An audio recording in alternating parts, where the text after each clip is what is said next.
Kale gwe nali ku mukutu gwa leso tukwagala nnyo yonna gy'osinziira okubanga otulaba tukwagala nnyo Mukama tukwebaza olwaleero okubanga tulumazeeko nga tukyali balamu olw'ekisa tukudiza ekitiibwa n'amatendo mwe mutukuvu tuluŋŋamye mu Kristo Yesu Mwana wa Katonda omwana tusabidde amiina. Kale tukwaniriza mu kitundu kyaffe ekisembayo eky'olunaku olwaleero bantu babuuze mbalamusizaako mwena abeekumira ku the still hope mwenga mwasalawo obutavaako okola kyamaanyi nnyo mu linnya lya Yesu. Kale lunaku olwaleero simanyi n'ensi kiki kyeyagala ensi ekyawa amazima egakyayira ddala ensi eyagala bulimba osoma Yokaana enjiri essuula esooka yajja mu babene tebamukola ki tebamutegeera so eno ensi eri opposite ne reality ne truth ate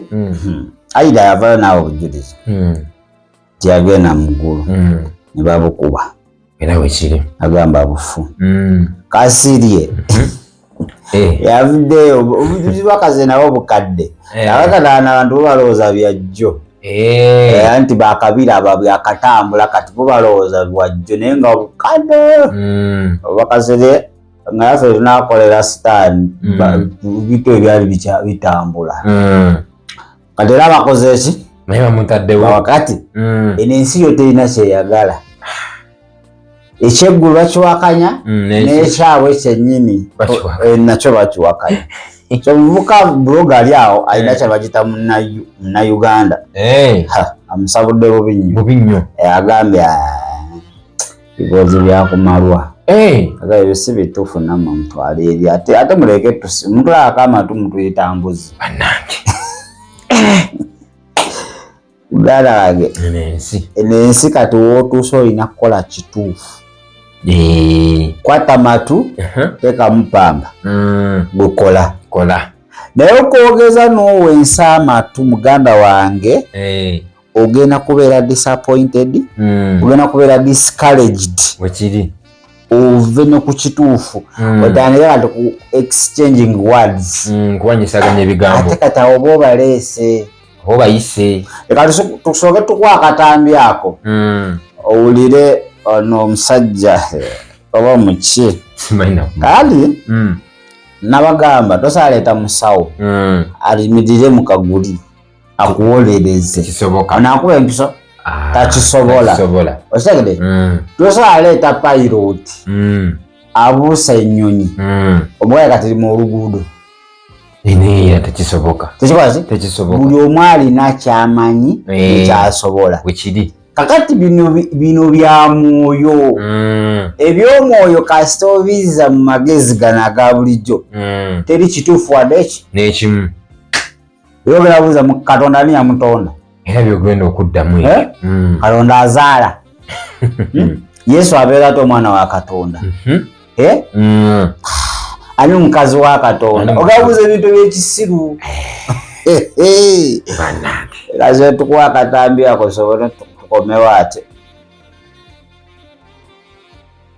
Twafunye omutindo omupya ogw'abasumba bapasita gye buvuddeko tubadde n'abasumba ng'ekizibu kyabwe kujja ssente mu ndiga naye mu kaseera kano twafunye era oba ekika ky'abasumba nga boogera ebintu ebiri out of this world biyite outlandish things nga biri unimaginable nga tosobola bifumiitiriza. Omusumba gw'olaba ku screen wano yavuddeyo n'agamba Bannayuganda nti yamiitinga Sitaani nti Sitaani alabika bulungi nnyo ate ng'ali serious nga tasaaga.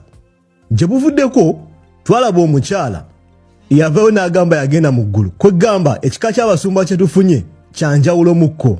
Katandike video. Nze naweereza Sitaani okumala emyaka 23 nenfuna ne ku mukisa ntero kyogera bw'okyogera mu bantu kitabula naye mmwe muli bayizi mujja kitegera kye njogera.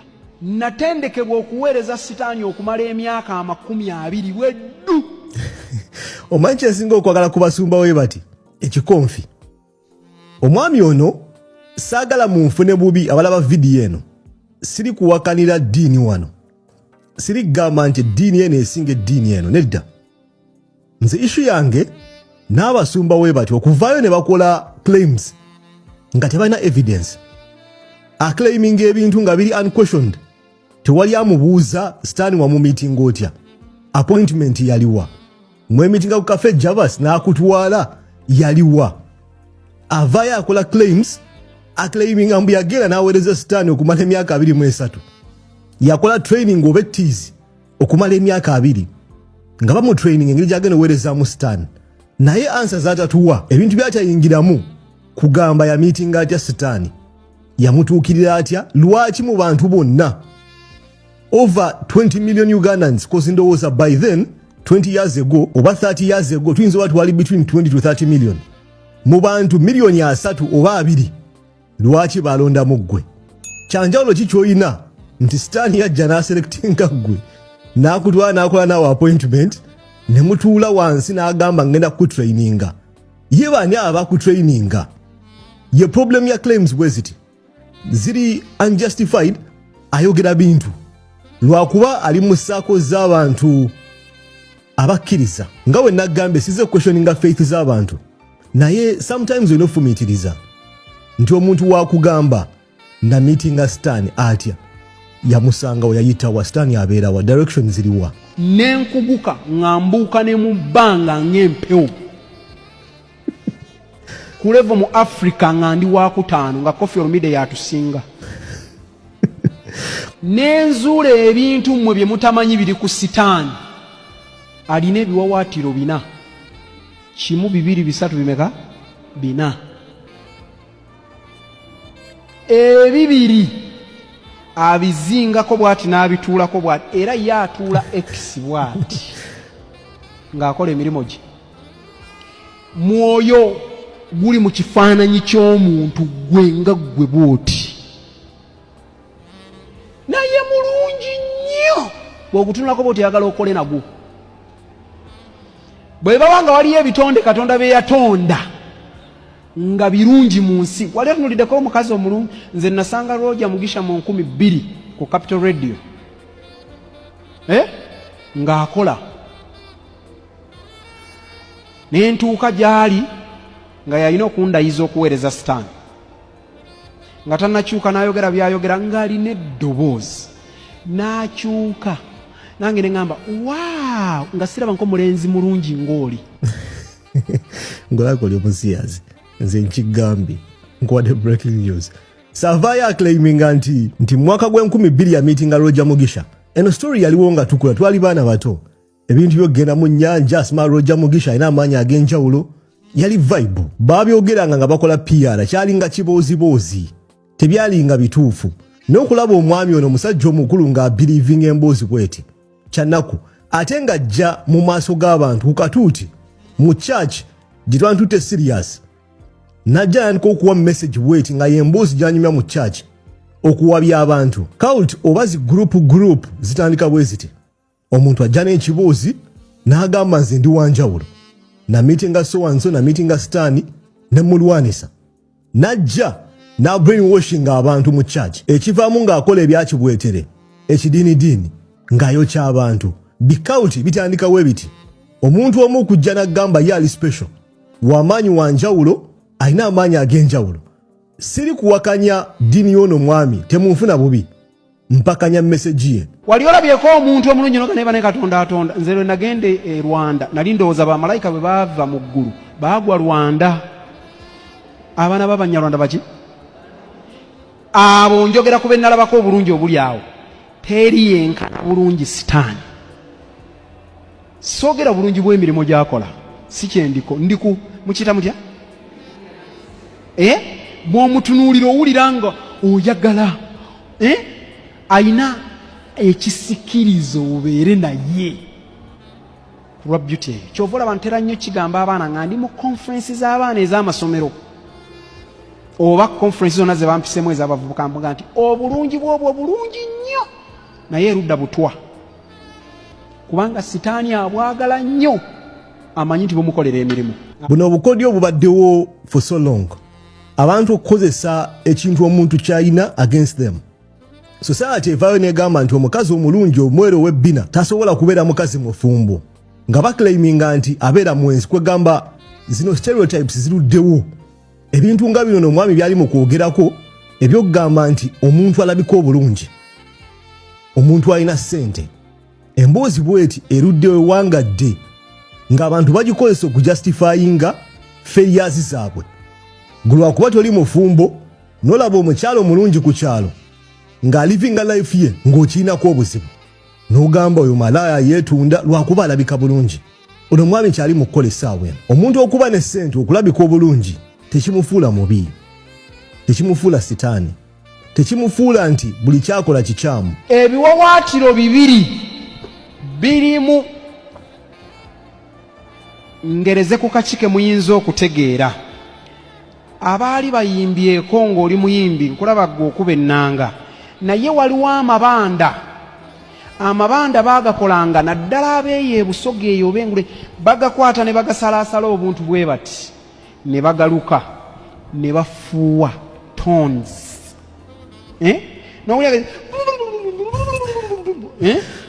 alina amaloboozi 7 mu kiwawaatiro buli bwakola bwati ne saidi amaloboozi alina amaloboozi 18 aga music naye omusumba ono mu busitaani alina ekiwawaatiro kivaamu sawundi 7 kwegamba alina sawundi 14 nga za music gy'alaga tulabayo agezaako kusiga kifaananyi nti music kintu kikyamu.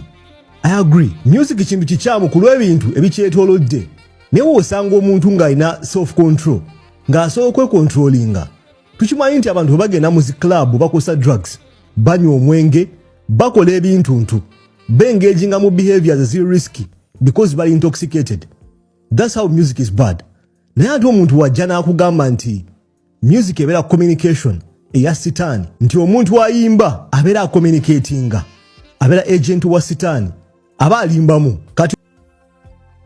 kakati obujulizi wetuwa otandika obuprocessinga mu magezi ag'ebitabo nagana aga bulijjo byonna bifu biba bifu ne bayibuli eyo byonna bifu kitegedde kati naye n'ensi yo naye ezibuwadde era saawa zino gwayimiridde wenyweze kano ke kaseera omufuzi w'ensi ataking over nti eno ensi buli kya bwakatonda bagenda kikubamu tooki bakirage nti kifu ne message zenyini abasumba ze bakola bajja zikubanga mu tooki balage nti bifu nti nfu muno omulembe mufu emirundi 1,300 mufu nnyo tolaba guli ogwa Babylon n'ogwa Sodoma ne Gomora aye guno mufu nnyo guno kutayimuusingamu omanyi omulembe omufu nga gulowooza mulamu olowooza gwo gukyatamba gwe guno kakale omusajja yagamba tekisoboka omuntu obukota mu baabo kati kankubuulire bino byolaba ku nsi ebisoboka tebituuka nakwota yakwota ebiri mu nsi ey'omwoyo kati gwoba osobola okuwebaka n'oloota nga ovuga ennyonyi gy'otamanyi nako togirinnyanga nako wekiri lwaki owakanambu ebintu ebimu tebisoboka guno omubiri gwe gutulimitinga okukola ebintu ebisukuluma naye guno omubiri kasita gukakana wansi ojja kukola ebintu abantu bye bagenda okwewuunya okola nti weweebaka nga gukakkanye kituufu ebintu by'okola mu kirooto wano obigezaako tebisoboka oyinza okutwala emulago oba ebutabika nabigana buganyi mu kirooto sobuuka n'ova ku kalina ey'ekikumi n'okola wansi n'otamenyeka n'oyongerayo n'odduka osobuuka mu bbanga kigezeeko jasi kufula esooka tukwera okutwala mu ddwaliro tukubirawo ambulensi nti mujje mututaase abamu tebava nawaawo guno omubiri gwo tegubimanyi guli limited muliwo okulya buli ate gyokoma ogufiidinga gyokoma okunafuya onafiira ddala kati ebintu eby'omwoyo bitegeerebwa abo ab'omwoyo kituufu nnyo ekyo kyandikibwa okimanyi yakibawa ngenda kibawa ebyomwoyo bitegeebwa baki bamwoyo kati bino abantu beboogera bujuliza obumu bwa mwoyo nnyo era n'abalokola abamu tebabutegeera nze nange bantapula abakyali mu mubiri n'ebintu ebituufu kati ate abajja n'obulimba ate gwe bakiza tetwakola za katambiko oyo omuvubuka atejjo ate katoyo bamukkiriza nnyo n'amaanyi mukatoyo ayogera bituufu bagenda kola missoni ez'okuta ezokola accident ebyo babikkiriza kituufu ate gwovayo n'ogamba twakolanga accident netusikaninya emotoka mu kilometers 5 bagamba olimba nze ensi kyeyagala kyo naawe tokitegeera sobola kitegeera kati va mu mubiri aveemu kyetwagambye social media abo tubaleka ne babeera okwo bokka anti kati tuba tubalekedde bagenda kwonoonera ddala ekituufu kati tulina okujja tubabuulire ebintu eby'omwoyo bitegebwa bwa mwoyo bano abantu beboogerako si bya mubiri era obeera mu bitogera bikkiriza ojja kugamba oyo mulalu omutwe anti abamu babayise balalu awo bongo tebukola okusinziira ku ntegeerayo bw'oli limited gomanyi nti wali ebyo byayogera tebisoboka naye mu nsi ey'omwoyo teri kitasoboka buli kintu kyonna kyolowoozaako kisoboka baza okutemako omukono ne guddako kisobokera mu nsi ey'omwoyo yovala omuntu tafa the real person does not die it's only the body which dies naye oli oyo ali kwogera kati gwowulira ye omuntu owa ddala tafa lwaki ate mumuzika ajja n'abagamba ate enkuba ng'ate yafa oyo tafa n'owomwokya tafa n'owomutematema tafa kati ebyo ebintu bisobokera ddala nnyo n'amaanyi soka okisoma kanti basomere Abakoliso ekisooka essula ya 2 olunyi lwa 14 agamba nti naye omuntu ow'omukka obukka takkiriza bya mwoyo gwa Katonda. Kati oyo munnayuganda tasobola kukkiriza tasobolera ddala baali otunula content we wa mubiri Tano ye eri ku bya mubiri politics baserebu ayi bo babuukira kaliko ke bagenda mu maaso etokota nga bajuwala mpa n'aboli nga yeyambudde bajja kukola video agikola n'abeera musamize n'alina byakoze bajja mukolera video ajja mukolera ebyabwe bya mubiri kati we bawulira bino balabira ddala obulimba obugwe yagambye kati n'owulira n'abalokole bali abakuba mu ngalo bakuba mu biki ngamba akaseera ke tulimu kaseera kazibu muko tuli mu biro by'okukomawo kwa mukama waffe byennyini bino saawa yonna okuba okusobola okukola ki okubeerawo naye ensi yonga eri ku supiidi okimanyi ensi erese ekkanisa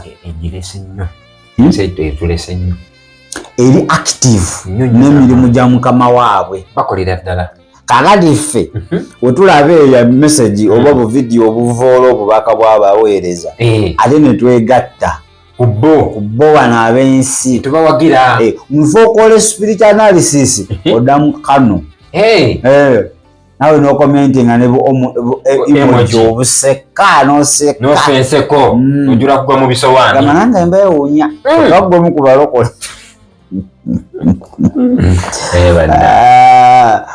ensi muganda wange kola ekituufu olina kukola kituufu olaba watemye wakubye obujulizi bwa lani n'agamba tebukola ki tebuliyo kakati ate kati iyo social media sitaani kyakoze aliba feed nga mugyeyo buli bujulizi kati anti bajjayo kati n'obwemabega saawa yakutta buli kiramu yes kati bw'oba tolimu mwoyo wa Katonda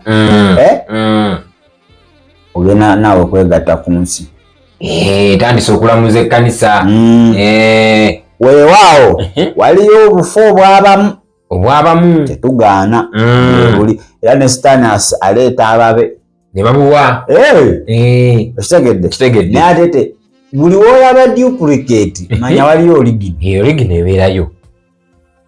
Duplicate does not exist where there is no original. Nkitegedde. Kati wabanga waliyo abajja ne bawa obufu kitegeeza waliyo original gye bakoppako.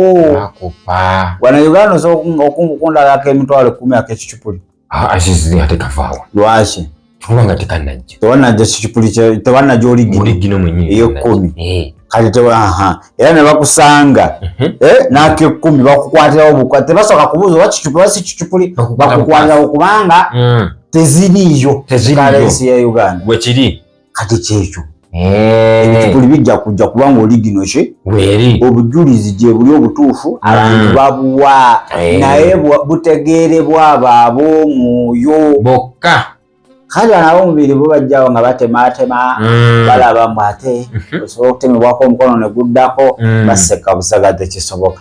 Bo bagamba gulete anti bo bya mubiri baagalirawo extra. Baagala bino bikagwerawo. Lwete tuguteme. Tulaba bagunaddawo. Biri bya mwoyo. Mu nsi ey'omwoyo baguleete baguteme oba ogenda fa. Era guddawo. Teeta gye bitegeera. Aya tabitegeera. So kano ke kaseera twesibe 3. Ebbiri ziyinza okulema. Ziyinza okutuka. Siba 3. Mwera. Tuli mu biro by'abaana bakubula.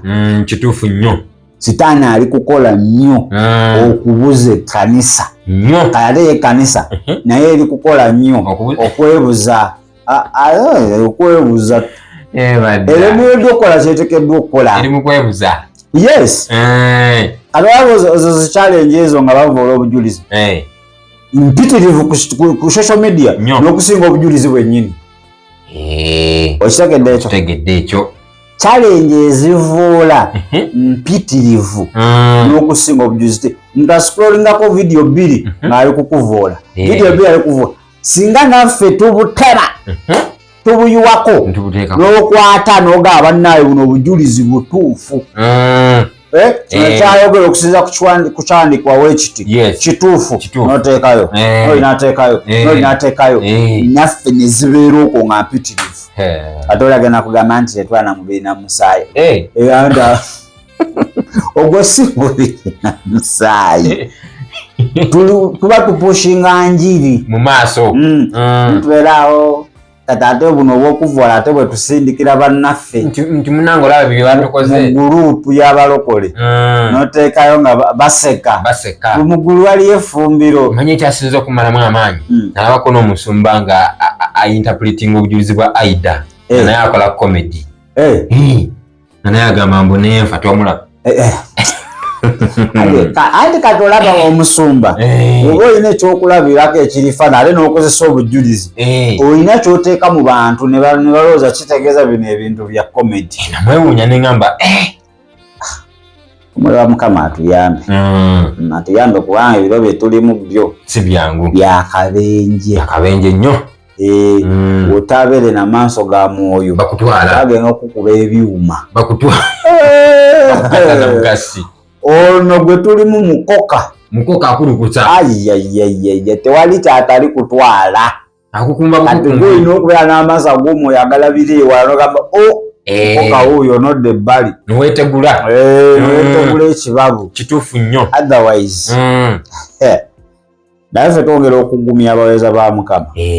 Gwe manya ekyakulokosa, gwe manya nti gw'okolera si mwana wa muntu, ate okimanye nti eno nsi tetegeera byaki bya mwoyo. Todda ate you compete with them awetandika okwennyonnyolako oba oba wa sitaani weyongera kuleeta bubaka Mukama bwakuwa. Yongera oleeteyo kati mulimu abategeera nti wakalabako ng'anoonya samoni yonna ogyolaba nga gyemu omulamwa. Ekyo kituufu. So kyekyo naye that's the world. Yensi mulina bo baagala nnyo ebyonoonese ebirungi tebabyagala. Kale tugera kubanga ate tulunaku olwaleero tuluwunzikira wano. Kituufu nnyo. Tetugenda kubanga tusukkawo. Twongera okugamba nti Yesu ye Mukama. Tambula naki n'amaaso ga mwoyo si ga mubiri. N'otambula n'amaaso ag'omubiri ebyo abo bonna ebyo biboogerogera nga bituufu. We walk by faith. We must walk by faith but not by sight. Nontwala mu luzungu. Byonna okyusa amaaso wali tishide nkugambye ya English. Kati tambula n'amaaso ga mwoyo. Ebyo ojja biraba ate bikwongera ezziru yakunoonya Katonda olabe ng'ensi ebuze. Kituufu nnyo. Naye onobeera mubiri ojja kulaba ebikugobako stress mwereere kuseka. Ojja kola nga gwakuseka. Gwakuseka butsesi. Sibula abantu. Kale obadde mulabe mulungi nnyo gwe n'abadde atugobera okuva gye twatandikidde. Waliwo oluganda yatugambye tetuva kuno ng'abantu tebayatudde Yesu.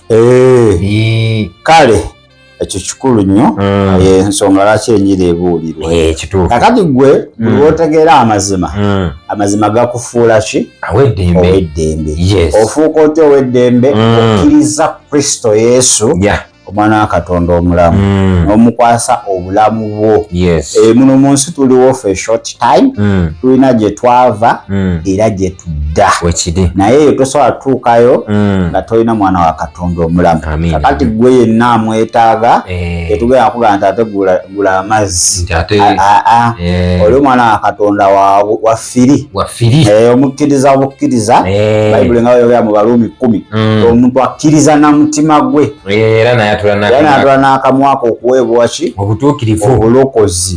Kakati gamba ayi Yesu olwaleero obulamu bwange kubeera mukama waabwo era omulokozi wange.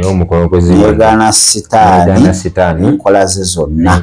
Kuba olwaleero njatula tindokose. Ofuuse mwana wa Katonda omulamu. As simple as that. Ebiri nga kufuuka citizen wa Uganda. Onogera Antonio General, simanyi mpapula, simanyi ogende mu kooti okuba ebirayiro. Wano kiwedde. Kati mutuuzi waggulu. Stamp zaalumye dda. Mwana wa Katonda. As simple as that. Kati olina okukola musabe. Nkolagana naye amakuluŋŋamya awali omugaati omulamu. Oli kuba omuntu omuntu oyo olina omuliisa ngejje otuuke ku kigere ekyokutegeerera ddala Kristo. Pawulo si kyatugamba. So tulina classes ez'abeegayiriza etubeera eri nga twewagala. Ekyuma kiwagala kyuma. Ayanga naawe. So classes ezo okujja n'obeera kitundutundu zibeerayo buli lunaku. Teri kumisinga. Buli lunaku. Gye babeera eno nga banaaza abantu. Ffe tubeera eri twewagala ssaawa 3 ez'ekiro z'Uganda. Paka gye twagalidde. Kusaba, kusoma byawandiikibwa, kusinza, kuwagala each other.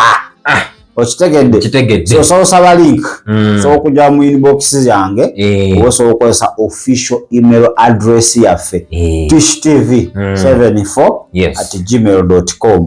Nolaba engeri gye weegatta ku kilaasi. N'obeerayo. Guno omwezi tutambulira ku mulamu okugamba spiritual empowerment. Okutambulira mu maanyi. Olina otambulira mu maanyi ag'omwoyo omutukuvu. Bukira omwaka wakukkirizibwa. Muganda wange eri kirasa enyuma naye ogira ddi ebintu bino ndowooza ompulira kati ennaku kitegeera ate gwe oli kuki ku soosi ogwamu bugu nengira bwenti. Kale tubagaliza olunaku wabasibule. Tubagaliza olunaku olulungi sinkana olunaku olw'enkya lujja kubeera lwa Sande. Olw'eggulo nti nafu kitegeera. Olw'eggulo tujja kubeerawo wano. Tujja kubeera ne video yaffe emu. Ate tulabagane wiiki ejja. Tubeere bulungi ate era mweraba.